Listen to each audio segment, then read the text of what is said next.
time for Two Guys and a Goalie with Dustin Nielsen, Matt Kassian, and the goalie, Joaquin Gage.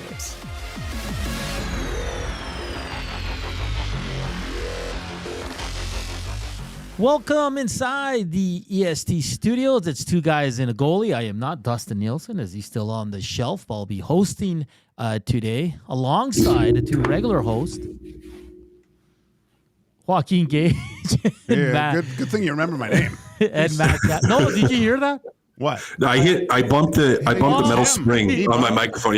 No, I bumped my mic and the little spring on the boom arm, and it made a nice little sound. So that's why I stopped, because I thought it was Maddie, and of course Matt Kassian, who's also part of the Oil Stream pre and post game shows here on the station with Tom Gazzola and myself. Two Guys and a Goalie, presented by GS Construction, setting the industry standard for 50 years with quality, efficiency, and safety driving their success. GS Construction has a foundation built on teamwork, and now they want you to become part of the team. Visit www.gsconstruction.ca and click Ready to Work, or visit their page at indeed.ca.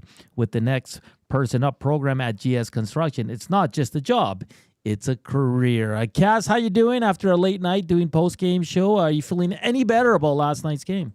not about the penalty kill. I'm still fired up about that. I know you were pretty fired up too, and I think rightfully so. I mean, special teams has just been an absolute Achilles heel thus far for this team, and it was again in a game where 5-on-5 you played well enough to win for the most part. If you would have actually put the puck in the back of the net, but yeah, still fired up about the BK. But aside from that, boys, I'm good. Cass, I'm going to go to you a lot today because I'm going to save Joaquin's takes for the EST afternoon. So okay. He's just sitting here right now. But, he's just going to hang out. I'm just making the Popeye studio look good. That's all. There you go. He's just here to make us make the show look more handsome, I guess. Cass, we got to get to the big news. I mean, coming out of Toronto, Austin Matthews day-to-day will miss the game tonight. Just your thoughts on that? I'm just kidding. I know you don't care. No, I care more than anybody. That's unfortunate because he is on my fantasy team, so I ain't gonna. He's off to a bad start though, guys. Like Austin Matthews is not the Austin Matthews we've seen before. Maybe the C's wearing on him. We'll see. But Cass, we did get some news, and Joaquin, sorry, I'll include you as well. Drake Caggiula sent down to the minors to this afternoon. So it seems like Connor McDavid. I still think Saturday, Cass and Joaquin. But he gets sent down. What did you make of his short stint here? We'll start with Joaquin. It was okay. I was surprised that he got sent down. I thought, obviously, this means that's probably Connor McDavid's feeling better. Phil probably gets another game, and we see Connor McDavid by the weekend, which good news for the Oilers. I still hesitant to say, well, what's the rush at this point? Yeah. I mean, I guess if he is feeling better, fine. But Cass, you've had high ankle sprains, have you not? And it's and it seems like those are the types of nagging injuries that don't get better until you have considerable amount of time off, and usually in the summertime it starts getting feeling better. Yeah, sometimes it can be, which is where, my concern of rushing it back is you don't, and I've said this before, you don't want it to be an ongoing, lingering issue.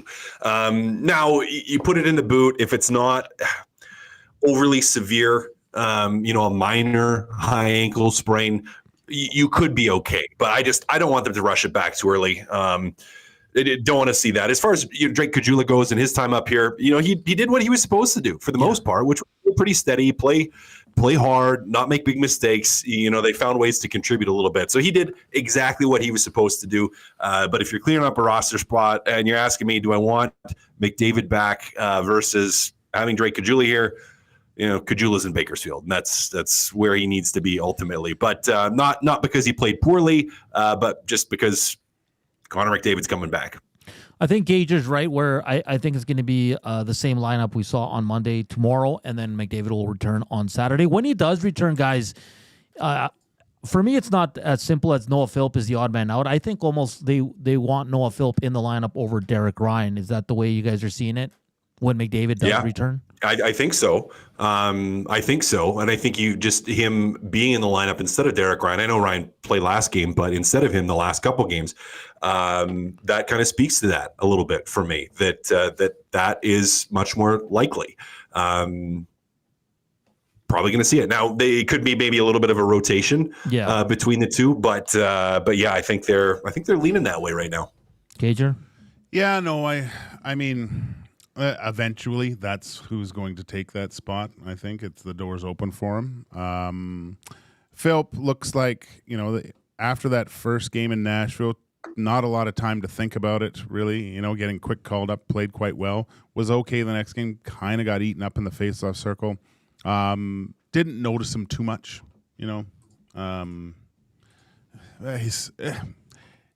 he's got to he needs time. He needs time at the NHL level, because I do believe that there's a player there. Get used to being a consistent guy in the faceoff dot, especially on the road. You want a guy that's that if he does get stuck out there, maybe an icing, defensive zone faceoffs, or he's a guy you put out there to win it. But there's a lot of upside with Phil.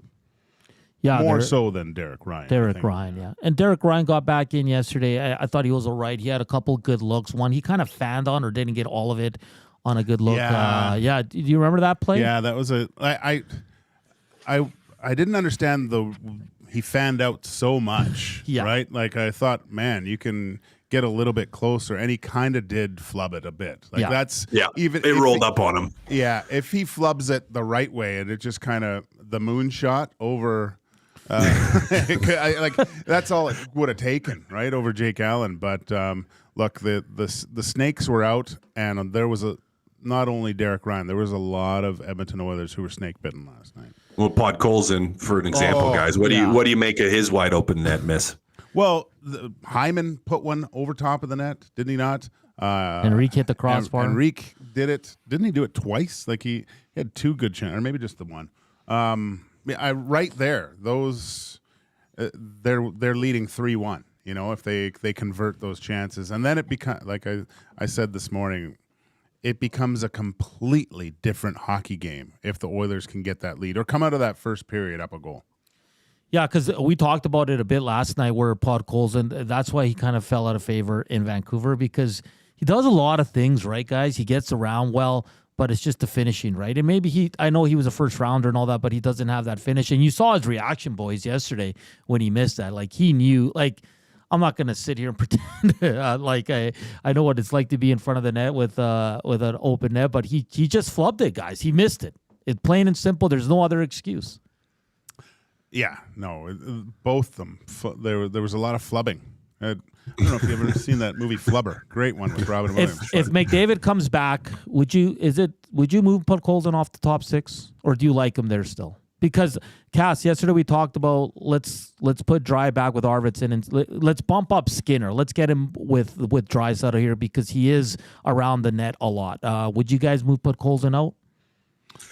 It's an interesting question, because he's been, missing a wide open net aside, he's been pretty solid on the line. And he's helped generate some of their offense, where it's like he's turned over pucks, he's made some good reads, he made a good pass to Draisaitl the other night for a goal. Like, he's done some really good things. So that's a tricky one. I'm trying to think, like, if McDavid comes back, how do you retool the lines? Like, what would be your first inclination? Let's just say you want to keep that line together. So you want to keep together Draisaitl, Arvidsson, and Podkolzin. Mm-hmm. What are you doing with the rest of the guys? Like, how are you guys setting that up? Yeah, that's Gager. I got to think about that, buddy. Would you swap for tomorrow, guys? I guess if McDavid is not back tomorrow, would you swap Enrique and Nuge? I know I asked you yesterday, Cass, and you were kind of on board for that move, just to see if you can get either of those guys going. Yeah, I mean, I thought after that, that was a nice goal Nuge scored, I believe, against Pittsburgh, right? Just quick off the stick. Yeah, seemed like he had a little bit more jump. Great pass to Hyman in the last game against Vladar going shelf. I thought we were going to see Nuge kind of take a bit more of a step on the offensive side. But again, I think we might be looking into this game a little bit too deep. Like that first period, that was a great period by the Edmonton Oilers. They looked quick. They jumped on them without the play of Jake Allen. Again, this is a completely different hockey game. They weren't overwhelmed by the speed of the Devils. No, but definitely not. This is. I don't like the narrative that the Oilers are a slow team because they have the ability to play fast. Like if you watch that first period, they didn't give the New Jersey Devils any time or any space, especially with the puck in their own zone. Like they were all over them. Yeah. I really liked it. It was just, the New Jersey Devils do have a pretty good hockey team, and they have some talented players. And it came down to a game of goaltending and specialty teams that, I don't know, Cass, I listened to your breakdown last night of the penalty kill. What goes into today, reviewing the penalty kill? What does the next day look like, and how do they get this thing on track? Yeah, well, the tough thing is I've sat on this and chewed on it a little bit is, and I mentioned it yesterday on the post-game show, is like there's no simple fix. Like there's no easy fix. Yeah. And the reason that there's no easy fix is it's like they're making big mistakes. And it's like, well, how do you eliminate that? Do you just tell guys, well, don't make a big mistake? Like, how are you like, no, don't make mistakes, guys. Like you can't make mistakes. I mean, you're going to say that, but it's like, well, how do you fix that? Because it's not like, again, to go to the Janmark play yesterday, it's not like you're telling guys, like it's not in the strategy to say, okay, hey, when they're in an umbrella position and you're moving side to side, take 3 steps up and try to push a guy down who's basically on the faceoff dot and abandon in the middle of the ice. Like You're not teaching that. You're not coaching that. You're not asking them to do that. It's just a huge mistake. And we've seen those huge mistakes repeatedly on the penalty kill. So it's like, there's no simple, easy fix, which is why it's such an issue, right? Like, you do good things in the penalty kill and then you just have a complete lapse in judgment by somebody or multiple guys at the same time. And then the puck's in the back of your net. So, it's not like it's an easy adjustment where it's just like, okay, that's just a little tweak, a little this, a little that. We need to apply, pressure to push the puck to this side on the zone entry against this team or that team. Like that's not what we're talking about here, which is why to me it's like it's a challenging issue because and Hernan, you asked a great question yesterday, like, and maybe I'll ask you guys this question. Is it a systems issue? Is it a coaching issue? Or is it a personnel issue? And with each of those things, what do you do to fix it? Well, personnel for sure, because they lost a lot of guys that PK'd well for them last season. Yeah. And confidence is a part of it. Yeah. That thing was a juggernaut last year. Whew. In the playoffs it was. They didn't give up a goal till the Florida series. Yeah. Yeah. Well, it was a huge turning point, like probably about because they couldn't kill one at the start of the year last year. Yeah, they were really bad They too. were Yeah, really bad, and something clicked there. I think it kind of coincided with the firing of the coaching staff, and they started doing something a little bit different. So you're saying we need to fire the coaches? Probably, yes. Isn't that the key? I just. It's funny because I'm just going to take the first 2 goals, right, that happened, goals against last night. The first goal, Oilers come back, and it seemed like they just came back and they got in pretty good position, right? They looked to sort it out because it was off the rush, but then just completely lost because New Jersey went on a line change. A guy came off the bench, and the recognition of where the danger comes from is not dealt with in a proper manner. Like, Cass, you had 4 guys beside the net, below the bottoms of the circle in a 2-on-5 situation. I clipped it for highlights, lowlights, Gage, and you're going to see one still shot, and Cass had it last night as well. It's awful.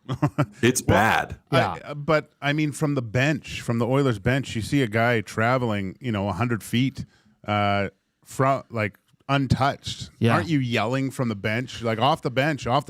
Like no one's recognizing where this guy's coming from. And even you broke it down a lot on the power play goal, but again, it just seemed like a team just, okay, let's get in position. Okay, I'm good in position. I'm good. Like there's no anticipation, no really reading the play. it's a very unconfident penalty kill and certain situations in the defensive zone where it just seems like the lack of communication isn't there at all. Yeah. No, it's not there. And some of the habits aren't either on the PK, like a lot of TV turns where you're not in straight lines. Yesterday, that was a direct I would say, a direct impact on that goal against, where you had, Darnell Nurse do a turn in the corner. That one's not as big of a deal. But then Henrique do a big TV turn, which takes him way outside the dots, which then pulls up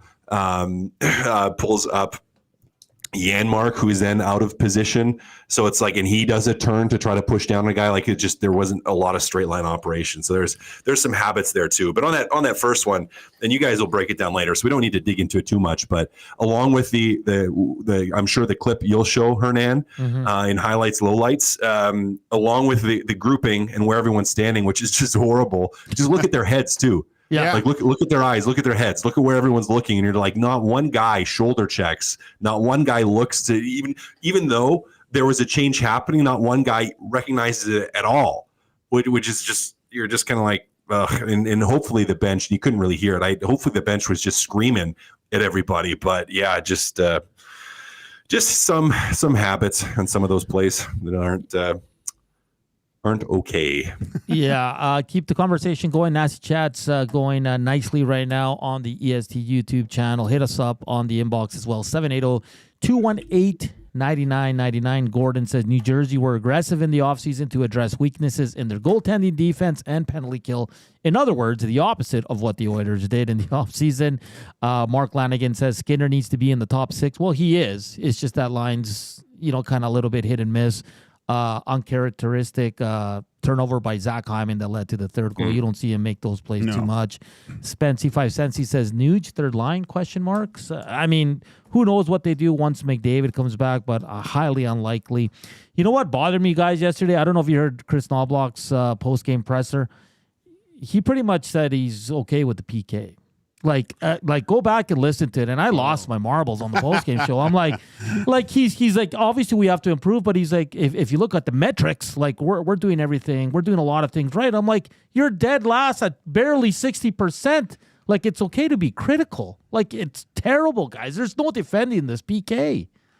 No, this is, I don't know what you do though. Like, this is. But the coach saying they're fine. They're not. No, no. don't say that. No, but I also understand what he's saying, and it's a much nicer way, maybe, of putting he's it. Really nice, so yeah. Yeah, than I did, but it's kind of the same thing, right? Like, he's saying the same thing, and that it's like, it's not a systems issue. You're just making dumb mistakes. Now, hopefully behind the scenes, not to the media, he's going, guys, you can't make these dumb mistakes, and you're trying to find ways to hold players accountable for them. But you're looking at it again, and it's like, well, how do you coach a guy to be like, no, don't make a boneheaded read here. Like, do what you're supposed to do. Don't go off script and do something dumb, which is what happened. And so I get where he's like, well, yeah, the metrics, because it's like, you're fine. And then you just do something stupid. And you're like, well, we didn't tell you to do that. You're not supposed to do that. You just did something completely brain dead, and now the puck's in the back of the net. So it's like, in one instance, I get what he's saying, because I'm like, yeah, he's saying structurally they're fine. They're doing okay on denying their zone entries, not giving up chances off the rush. They're doing okay about not giving up too many slot shots. But then it's like, then you'll have like one breakdown every penalty kill, where it's like, you just did something dumb. And it wasn't that the other team earned it. It wasn't that they outplayed you. It wasn't that they made 3 nice passes to beat you, which is going to happen on occasion against everybody. I mean, that's just the reality of it. When the other team has more guys than you do, teams can make plays and score goals. But it's just like, you just served it up on a silver platter, and that's the issue. So, I think it was a much kinder, gentler way of saying it. And also, who knows exactly how he's approaching it behind closed doors, but yeah.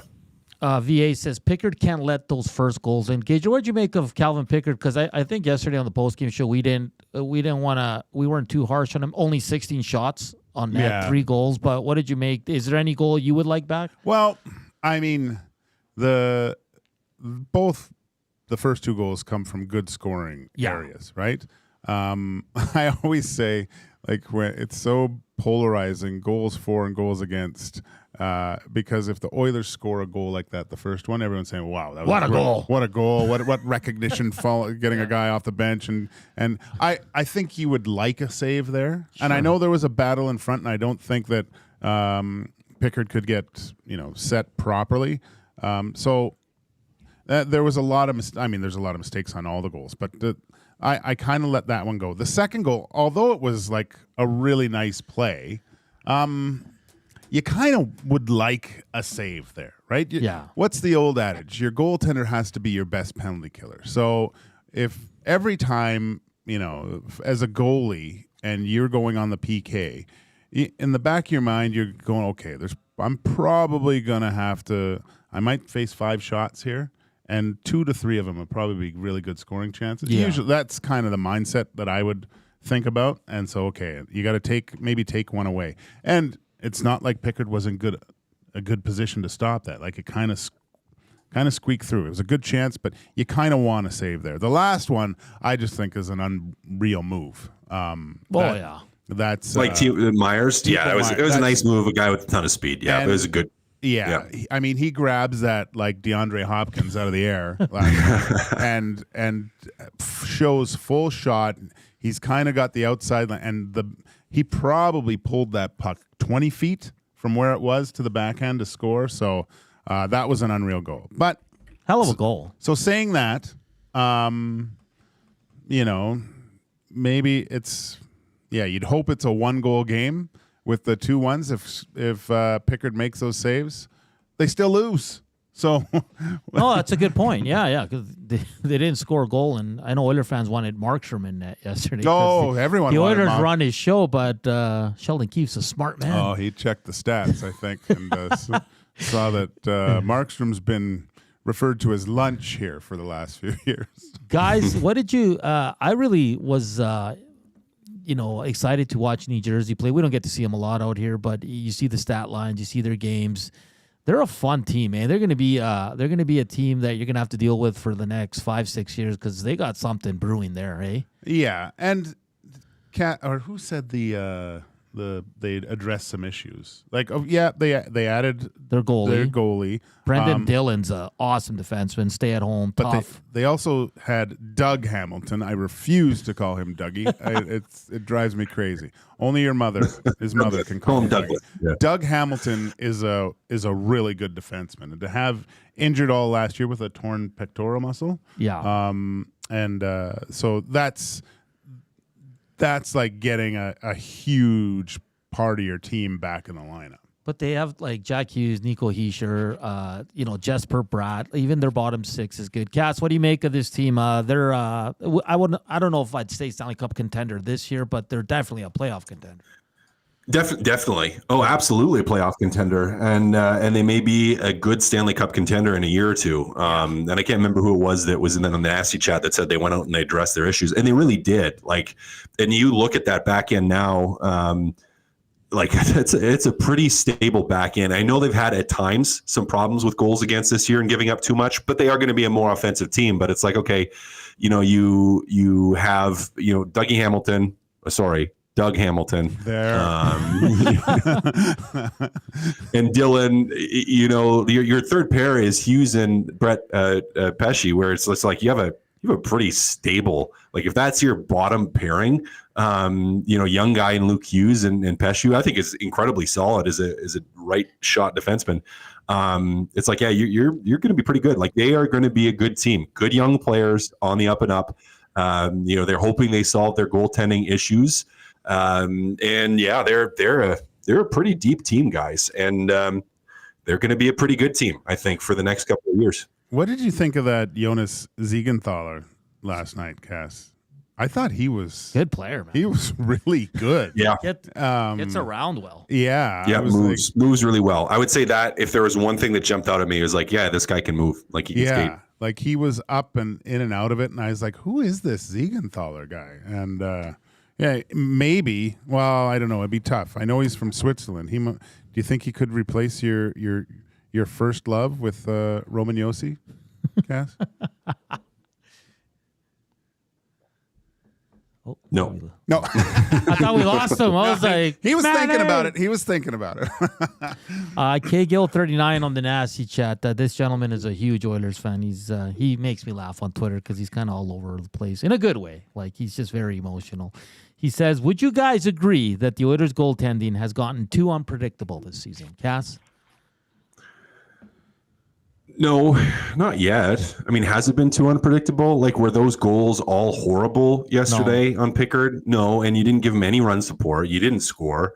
He could only have let in one of those, and they still lose the hockey game, right? So, and I know that it's different. If they don't get that second goal, they don't get the third goal. It could be a different game. I understand that, but it's not like I wouldn't dump on Pickard for his game in this one. And heading into it, there's so many people, especially in the nasty chat, and there's a few that are kind of consistently hate on Stuart Skinner and just love Pickard.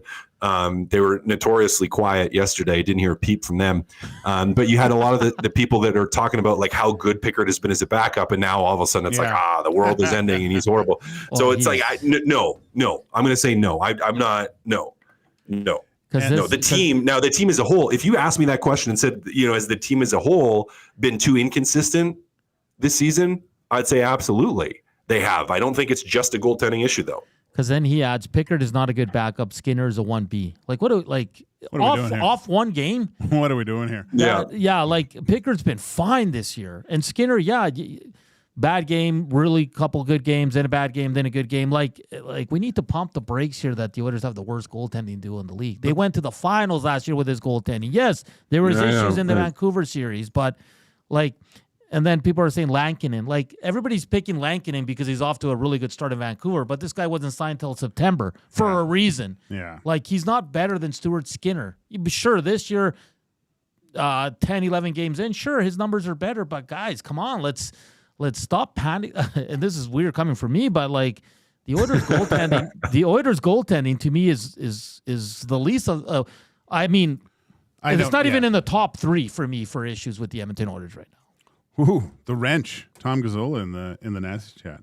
Goaltending is not the team's problem. How do you win when you barely score goals? Exactly, Tommy.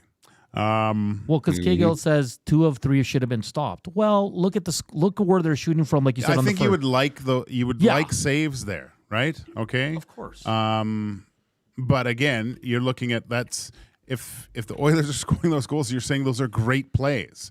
So. Yeah, you can't have it both ways. But okay, let's like I said before, let's go on the side to say he stops those. They still lose the game 1-0 because the third goal is almost unstoppable. So, the goal, the problem with last night, and it gets magnified, I think, is because everyone looks at the other end and sees Jake Allen, who is essentially the backup, right? And he goes in and has a game, which Pickard has done to teams as well. And now, look, Jake Allen's a really good goaltender, but he was out of his mind last night. Like he and he's a starter. Like he wasn't out of his mind when Podkolzin misses a wide open net. I count those as saves, Cass. I had to back in the day. Or Enrique hits the crossbar. Yeah. Do you know what I mean? Right. But he was really that first period. Okay, maybe I'll just minus. He made a lot of really good saves in that first period. I felt right. Like he allowed the New Jersey Devils to go into the first period up a goal. Yeah, essentially, I think we can say that, right? And that's a huge turning point, I think, in the game, really. Yeah, I don't agree that in the people are sending in their save percentage. Yes, they've had some rough games, and it kind of, you look at the numbers, and they're not good. But if you look at Skinner's game, Carolina, Pittsburgh, really good. The last one in Calgary, really good. Pickard, outside of Chicago game, guys, he's been excellent. He's been excellent, yeah. Mm-hmm. Mm-hmm. So I don't know. Would you like them to, like, I understand because you always compare the goalies to the other elite guys, yes. right? So, and you look at Shesterkin, you look at Hellebuck and Ottinger. You watch them play; they're big difference makers, right? And you want Stuart Skinner to get to the level where, even if the Oilers lose, he's probably still considered like second or third star in that game just because of his performance. That's where I think every goalie wants to get to. I do think that Stuart Skinner can get to that level. There's been, I don't want to say peaks and valleys. I'll say rolling hills in his game right now. He needs to just level that stuff out.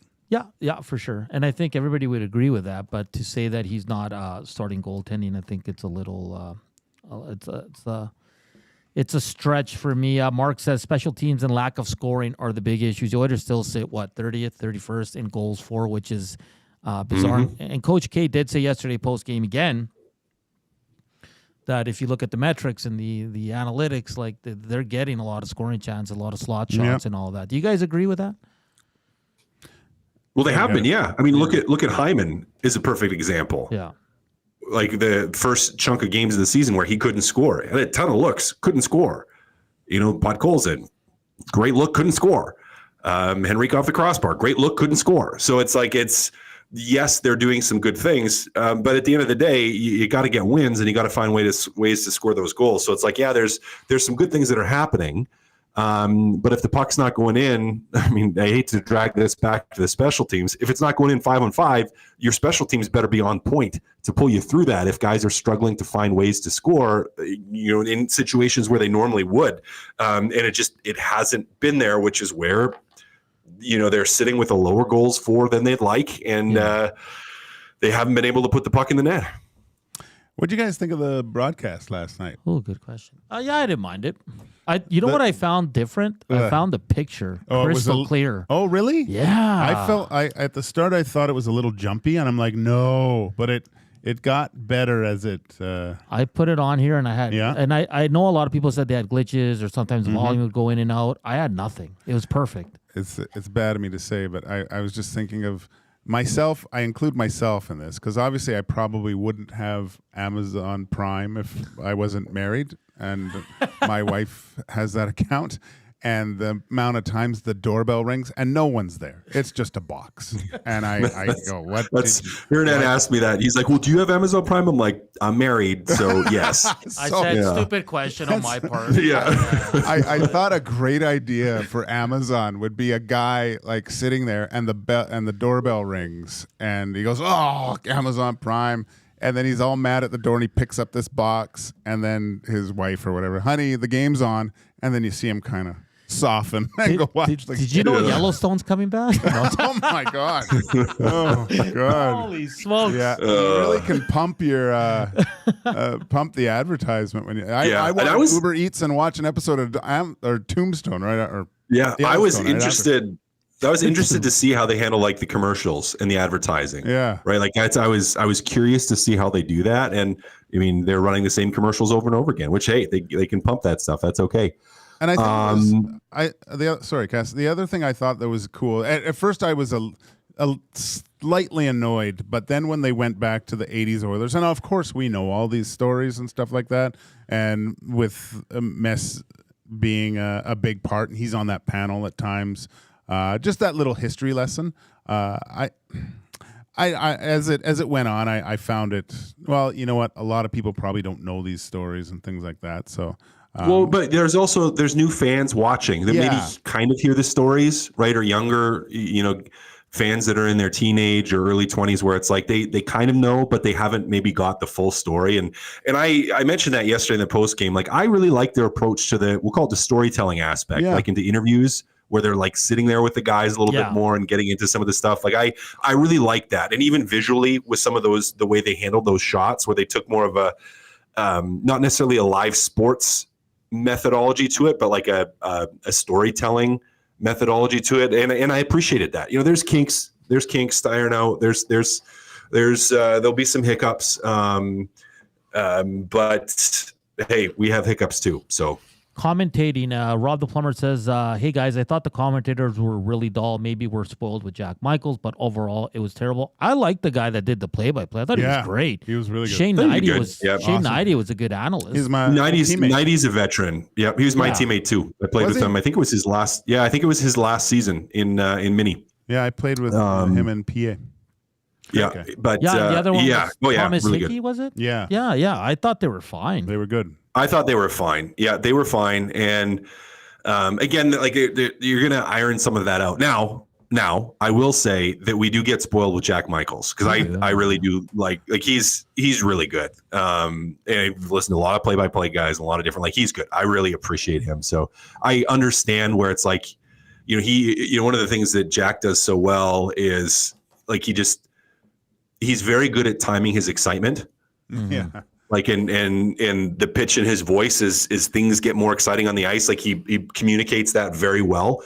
And so you're maybe not quite used to that. And maybe you're just used to Edmonton homers, like guys that are going to, pump up the Oilers more than the other team. And this is more, we'll call it unbiased. This is a national broadcast, right? A national broadcast, right? Where it's a little more unbiased in that. And so maybe some people didn't like that, but yeah, I thought overall it was a positive thing. Like they did a pretty good job. Oiler fans are sensitive when it comes to national broadcasts because they're I know. not kissing the Oilers' butts, I right? know, yeah. And they don't follow the team regularly, so maybe some of their commentary on certain players is a little bit off, but whatever. I thought it was fine. Cass, favorite commentator of all time? Bob Cole, no question. I love Bob. I mean, Cole. and I got to stick like, with local. Rod Phillips. Rod Phillips is awesome too. But those when I if you were to have a game turned on and we're gonna watch it, but there's no sound on, in my head, like if I'm doing the commentary myself, it's either one of those two guys, one of those two, right? And that's just from growing up listening to Rod, like on the radio, and growing up watching Bob on Saturday night. Like that's where it is. Like that to me, like when I, in my head, that's the voices I hear. Those two, those are my two favorite by far. Rod Phillips just going crazy on a old Billy save, or oh my God! I remember back in Patrick O'Sullivan was on the Oilers. Yeah, little Sully. And I was driving around, and it was like the second last game of the season. The Oilers were terrible. And I'm listening to Rod Phillips in a car, and he's like, and for the 1 millionth time this season, Patrick O'Sullivan turns the puck over. And he had just had enough. It was just hilarious. vicious. Rod was great, man. He, I've said this before, but when my first tour with the Oilers there, he would, because you know how after the games, coach come in, maybe say something, and then the media would come in. Rod would always be the first guy in there, and there'd be like a Gatorade bin of Coors Light in there, and he always grabbed the first one, and you would have thought he played 28 minutes that night, and he was just like, he would lean up against it and crack it and go, oh geez, and go kind of over the game. It was just hilarious, but good guy. One time he ripped us like on the broadcast. Yeah. We were terrible, whatever. And he actually came in and apologized. And I didn't even know he did it, right? But I guess Slats got mad at him because he was referencing he couldn't believe that people actually paid to come watch this. Oh wow, yeah. He obviously his heart was into it. He was invested in the team, and you could hear it through his voice when the Oilers were doing great or when they were doing poorly, because he did not shy away from it. Rod Phillips is my all-time favorite. I think Jack's actually doing a few more national games like this year. So he should. He is. You should do the playoffs. Well, there's. I'll be interested to see how Jack navigates a regional to a national broadcast, right? Because you kind of got to. Not that he's a complete homer by any means, but he has some special insight, and I think Louis DeBrusque and Jack have a really good chemistry, right? They bounce things off one another quite well. I'm assuming it'll probably be Louis again, but it'll be interesting to see how he rides the line. Do you guys ever mute the TV and go to Jack Michaels on the radio? Have you guys ever done that?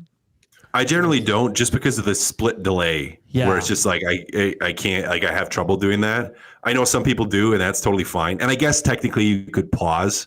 Like you just hit pause for a second now and time it up, sync it up. You could do that. I haven't done that yet, but just the little spacing, just I can't. My ADD goes nuts. Like I can't deal with it. So Bob Cole for you, Gage, or two? Oh, Bob Cole, Harry Neal were Harry Neal. Yeah, that's old school. They were great, man. Yeah. They were just awesome. Jim Houston is pretty big because he was on the EA Sports NHL games. Yeah.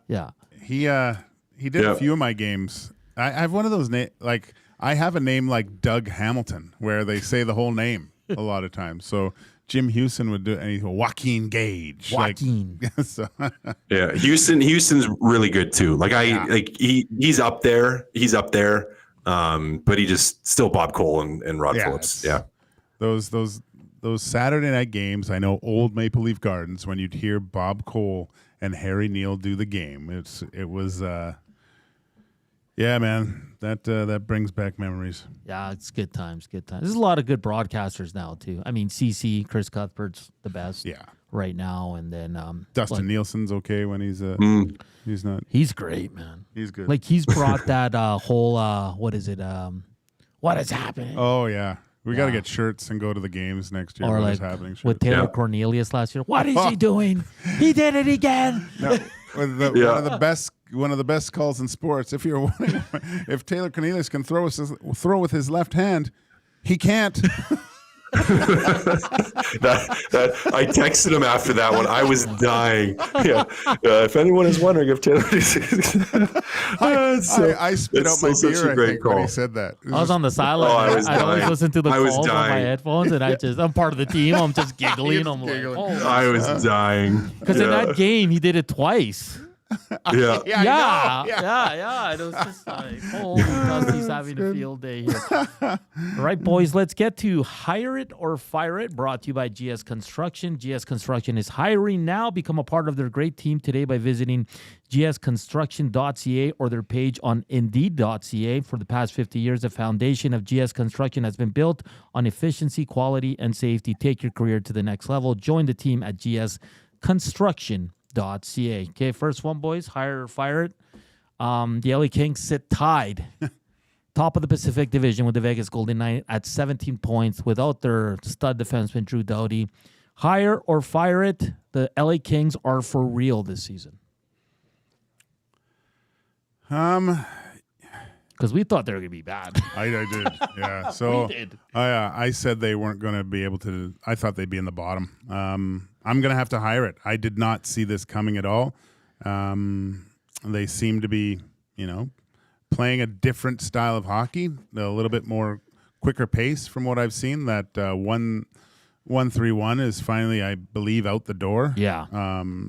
And they're getting some good goaltending, which I have my questions about too. So 7-3-3, tied for first in the Pacific Division. Crazy that they're there. Yeah, they're Are they for real? I'm gonna fire it. For real. For reals. Are they for reals? I'm gonna fire it. I think they come back down to earth a little bit. I think they'll be all right. They're gonna be a solid team, but I think they've been playing better than they are in actuality. So I'm gonna fire it. All right, the second one. Ovi's got 7 goals in 11 games. Hire it. Hire it. Yep. Hold on. He's currently. Let's see here. What is he behind right now? 34. 34 goals. So, guys, 11 games in. He's got 71 games to go. He's on a good pace. Hire it or fire it. Alex Ovechkin beats Wayne Gretzky's goal scoring record this season. Hire it. I think he gets it. I mean, he looks good again, and the team just wants to feed him the biscuit. Like everyone wants him to do it. I don't know. What a storyline. I want to believe in it. I want to think it happens. So I'm gonna hire it. I'm gonna selfishly hire it because I want to see, like, the Caps are good too. Like I thought, I didn't know that they were going to be competitive. The Strome looks great with them. And he's beaten goalies from distance, standing still at this age. Hire it for sure. I can't wait for Ovi watch come. Let's say, like, can you imagine, like, and that part of me too? And you said selfishly. I think selfishly for everybody is like we want to see that happen. Yeah, because if he gets close this year, and let's say he's like 4 or 5 back, and the season ends, it's like. It's not nearly as fun. No, because he's going to get it the next season. It's right, like where it's like the anticipation of him potentially getting it, like and the race towards it at the end of the year. To me, it's like that's so much better. That's so much more fun and intriguing to watch, and to everyone's going to be watching those games. Yeah, it'll be a countdown, like where it's like he gets within 5, all of a sudden the Washington Capitals become the hottest team to watch, right? Because you're like, what if he pops off?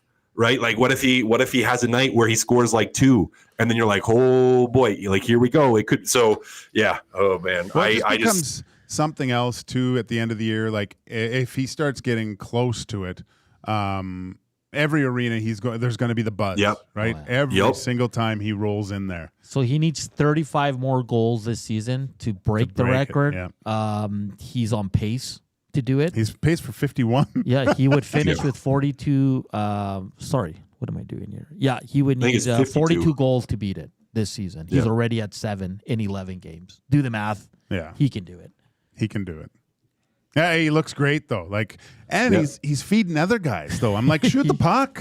What are you doing? Like, he set up. Be selfish. Be a little bit more. He set up Strome for a backdoor tap in where he could have ripped it probably shelf, but I was like, I was mad. Ovi, let's get this done. He had 42 2 seasons ago, guys, and he had 31 last year. So this is gonna be fun to watch. I can't wait. I'm glad he's off to a hot start. Yeah, me too. Yeah, it was fun. I think it was last year. Doug Hicks, Oilers alumni, he was talking and Hicksy was saying, "There's no way he gets this done." And I go, "Hicksy, the guy just scored 40," and it was like, yeah. But then last year he started slow, and then Hicksy was kind of, "See, told you, Gager." But then at the end of the year, and now I'll run into Hicksy. I'll kind of give it to him because it looks like this thing's gonna fall. And really, it would have been blown out of the water without lockouts, right? Oh, 100%. Yeah, because he hasn't missed a lot of games, so the 2 lockouts really screwed him. He would be past it already. Yeah. He'd be past it. We'd be on 1,000 goal watch. COVID, when they had to shut down the season, he missed about a month, and then the COVID shortened season, and the one before that. Yeah, he's missed 3 or parts of 3 seasons. I still feel some Oiler fans don't want it to be broken because it's an Edmonton Oiler record. I do.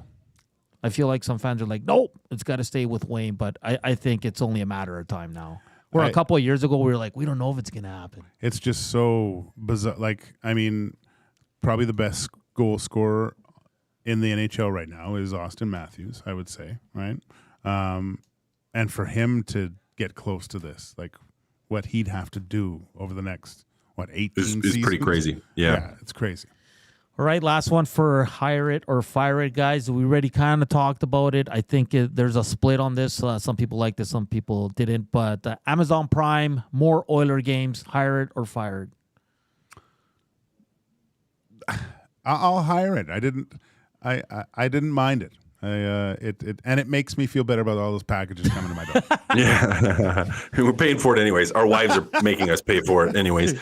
I gotta hire it. I want to see more. I like what they did with the storytelling. I want to see that evolve. I want to see it grow. I know it's unfortunate that not everyone has it, and it makes it a little more difficult to watch. I get that. That sucks for some people. But for me, I want to watch it because my wife's got Amazon Prime anyways. I mean, if you're single or either male or female and you don't have Amazon Prime, just find your married friends. They'll have it, especially if they have kids. Find your married friends with kids, and you'll get it for sure. Yeah, and Prime, not just for the ordering stuff. It's a good app. They got some good shows, underrated shows. Yeah, they do. Jack Reacher, love that show. They have a new one. Is it Alex Cross? There's a new one coming out. There's a couple seasons of Alex Cross, I think. Oh, is there? I didn't even know if there was a couple seasons. I thought it was just coming out. But any of you boys watching The Penguin? No, I don't have Crave. Yeah, I don't. It's just another subscription. I'd like to watch it. Yeah, me too. It's really good, man. I know. Yeah. All right. Well, for the first time I can talk shows with you guys because you guys always talk about your superhero shows that I never watched. This guy, we got to convert this guy, Cass. It's crazy. Yeah, I know. We'll get him.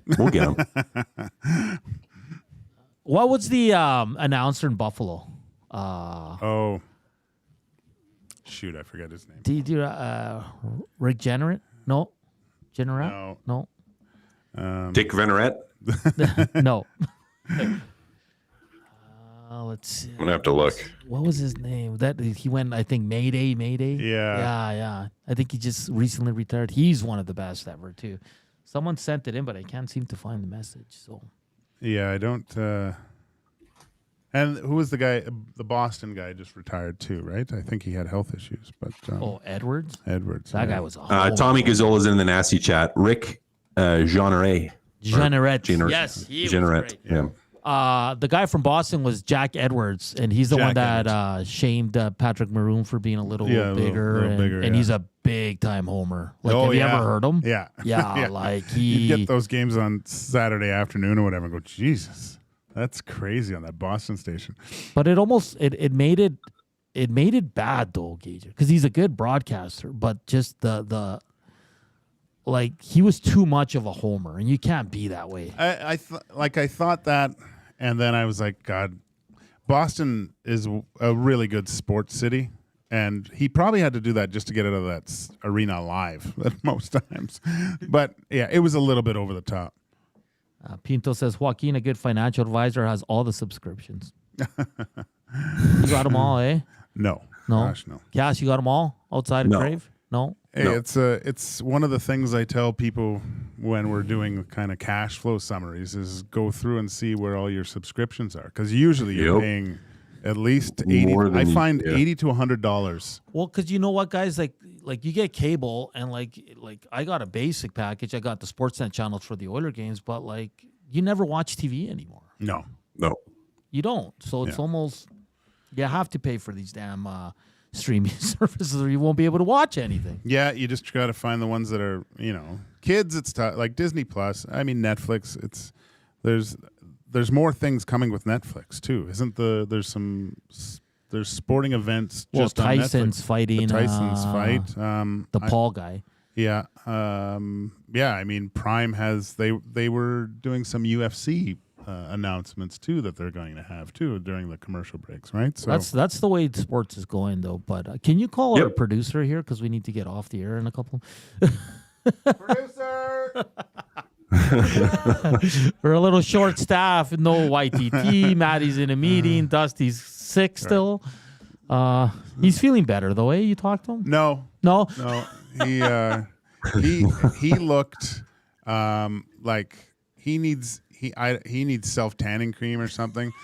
I've never seen him that white. He needs that oregano oil that Lieutenant Eric takes. Oh, really? Yeah. He needs something in his life. He's got. How about some fruit and veggies?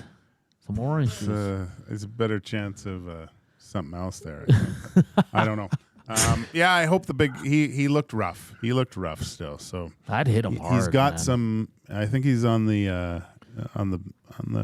cocktail now of drugs and stuff. Nice. So hopefully this knocks it out of the park, because he's got a big weekend again. Yeah, because Cass, I remember you last year. You got really sick. Yeah. Too. There was that RSVA strain, which is like the flu, but bad. Like that was, I had to go to the hospital because we thought it was turning into pneumonia. That's the sickest I've ever been. I've ever been. Yeah, that crushed me. Like I couldn't talk for 2.5 weeks. Like literally, like no voice, couldn't speak. That absolutely crushed me. My hair was all falling out. Like it was bad. Jesus. No, it was. Yeah, it was horrible. Dusty said he's down weight. I don't think we'll even recognize him when he comes in too. So. Oh, probably. Yeah. And he's got to go to Winnipeg this weekend. No chicken tendies. Oh my God. No tendies. Get better, Dusty, or no chicken tendies. All right. Before we get going here, prediction for tomorrow, Cats. We'll start with you. Vegas Oilers. What do you got? Oilers win 9-3. Jeez. Noah Philpatrick. God. I think the Knights are going to win this one, guys. Sorry. Oh, boy. 5-2. It's going to be tough. Yeah, it's going to be a tough one. I'm going to go Knights too. 3-1. The Oilers can't score, man. No. They can't score. Anyway, great show today, guys. Cass, thank you for taking the time to join us today. We'll see you tomorrow for the Oil Stream pre- and post-game shows. Gagers, you and I, EST Sweet. Afternoons coming up next. We'll have Brian Diardo, NFL writer from CBS Sports, to talk some trades in the NFL, look back at the week that was. And Dean Faithful, CFL kicker, former Elk, will be in studio with us in the 2 o'clock hour. And, of course, we'll have the EST Flyaway to LA, probably presented by the 780. That's all coming up next. Keep it locked on EST. For Joaquin, Gage, and Matt Kassian, this has been Two Guys and a Goalie, presented by GS Construction. Have a good afternoon. We'll see you in a few minutes.